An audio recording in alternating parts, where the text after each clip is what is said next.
नमस्कार, मी आकाश कोळी. सर्वांना माझा जय भीम जय आदिवासी.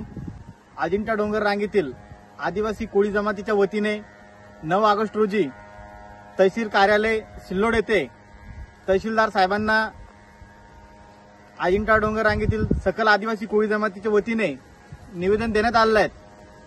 या निवेदनाच्या माध्यमातून मुख्यमंत्री साहेबांना आपण एकच विनंती केली आहे की अजिंठा डोंगर रांगेतील महादेव कोळी आणि मल्हार कोळी जमात बांधवांचे जातव्यता प्रमाणपत्र हे सुलभतेने चालू करण्यात यावे, जेणेकरून आदिवासी कोळी जमातीच्या विद्यार्थ्यांची, कर्मचाऱ्यांची आणि जमात बांधवांची शैक्षणिक, आर्थिक आणि पदोन्नतीसारखे नुकसान होऊ नये म्हणून महाराष्ट्र राज्याचे मुख्यमंत्री एकनाथरावजी शिंदे साहेब आपणास विनंती आहे की 13 ऑगस्टच्या अगोदर आदिवासी कोळी जमातीची तात्काळ बैठक घेऊन आदिवासी कोळी जमातीला न्याय द्यावा.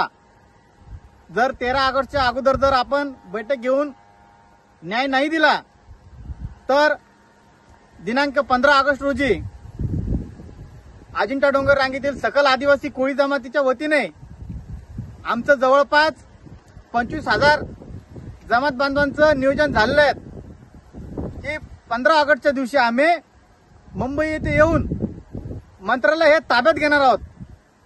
कारण डॉक्टर बाबासाहेब आंबेडकरांनी आदिवासी कोळी जमातीला आरक्षण दिलेलं असताना सुद्धा शासनाच्या माध्यमातून आमची अडवणूक होतीये, फसवणूक होतीये. असं देखील असून सुद्धा आम्हाला जर का न्याय मिळत नसेल तर आम्ही न्याय मागायचा कोणाकडे? कारण लोकप्रतिनिधीच्या माध्यमातून न्याय मागतोय.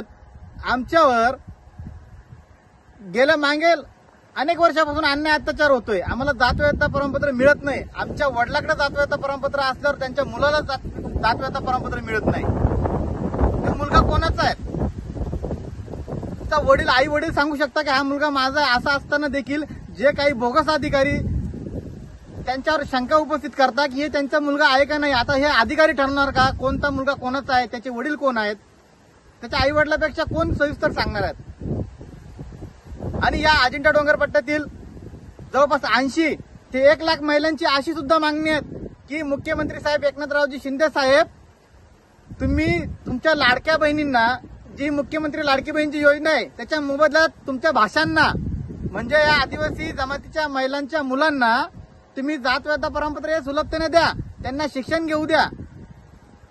कारण तुमच्या भाषांना शिक्षणच हे महत्वाचं आहे. कारण ती योजनेच्या मोबदल्यात ह्या महिलांची अशी मागणी आहे.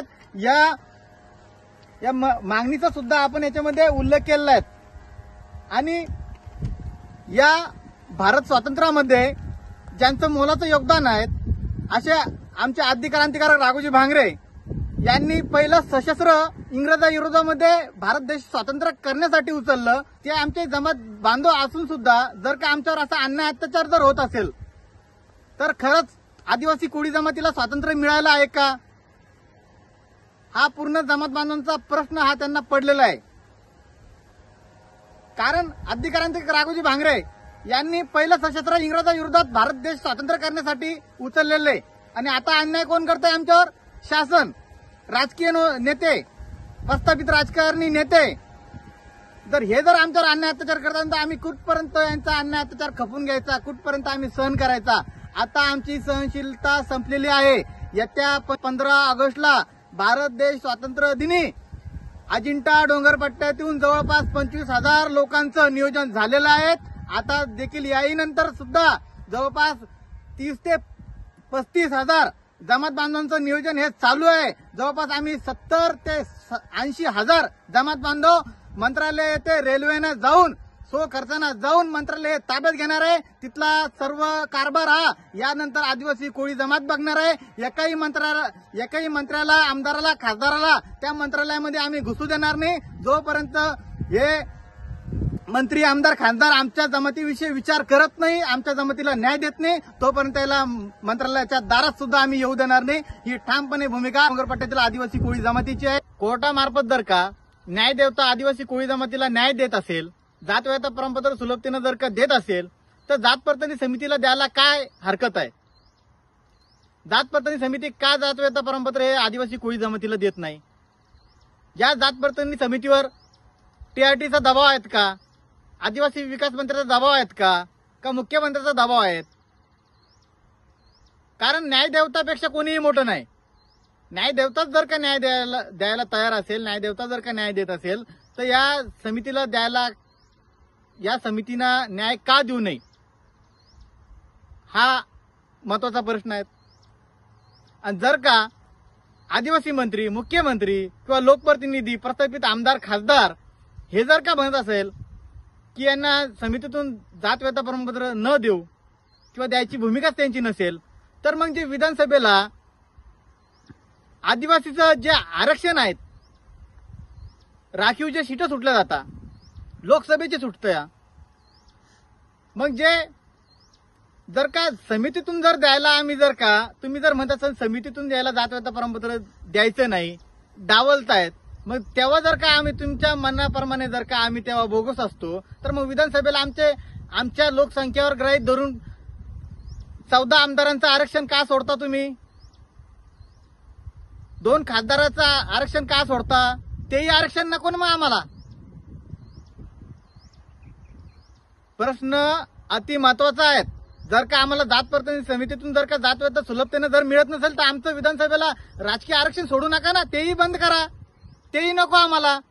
कारण तुम्हाला आम्ही बजेट घ्यायला चालतो, पैसा आमच्या बळावर तुम्हाला मस्त तूप खायला चालतं, आणि जेव्हा जात व्यता प्रमाणपत्र द्यायचा विषय येतो, आमच्या विद्यार्थ्यांना शिक्षण घ्यायचा विषय येतो, कर्मचाऱ्याला सेवा पदोन्नती सारखा जर का विषय येतो, तर तेव्हा आम्हाला तुम्ही बोगस म्हणता. अरे बोगस तर कोण आहेत?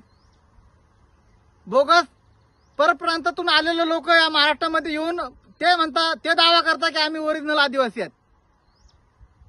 या भारत देशाचे मूल निवासी हे आदिवासी आहेत. असं असून सुद्धा जर का आमच्यावर अन्याय अत्याचार होत असेल, तर कुठपर्यंत सहन करायचं? येत्या 15 ऑगस्टला मुख्यमंत्री साहेब तुम्ही तात्काळ याची दखल घ्या. येत्या 15 ऑगस्टला आम्ही मंत्रालय ताबा घेणार म्हणजे घेणार. हे मंत्रालय आदिवासींच्या, शेतकऱ्याच्या, कष्टकऱ्याच्या, शेतमजुरांच्या घामाना गाळलेल्या पैशावर हे मंत्रालय उभं राहिलेलं आहे. या मंत्रालयावर आमचा परिपूर्ण हक्क आहे. हे मंत्रालय आम्ही 15 ऑगस्टला भारत स्वातंत्र्य दिनी ताब्यात घेणार म्हणजे घेणार. जर का तुम्हाला आम्हाला न्याय द्यायचा असेल, तर 15 ऑगस्टच्या अगोदर तात्काळ आदिवासी कोळी जमातीची बैठक घेऊन आम्हाला न्याय द्यावा. अन्यथा आम्ही 15 ऑगस्टला मंत्रालय ताब्यात घेतल्याशिवाय राहणार नाही तिथंच. आणि एकदा का तुम्हाला माहिती आहे, एकदा का जंगलातला आदिवासी येऊन जर का शहरात राहिला, मंत्रालयावर जर राहिला, तर तुम्हाला तिथं येता येणार नाही. तुम्ही तिथं त्या मंत्रालयाच्या दारात पायही टाकू शकणार नाही. याची सुद्धा गांभीर्याने दखल घ्यावी.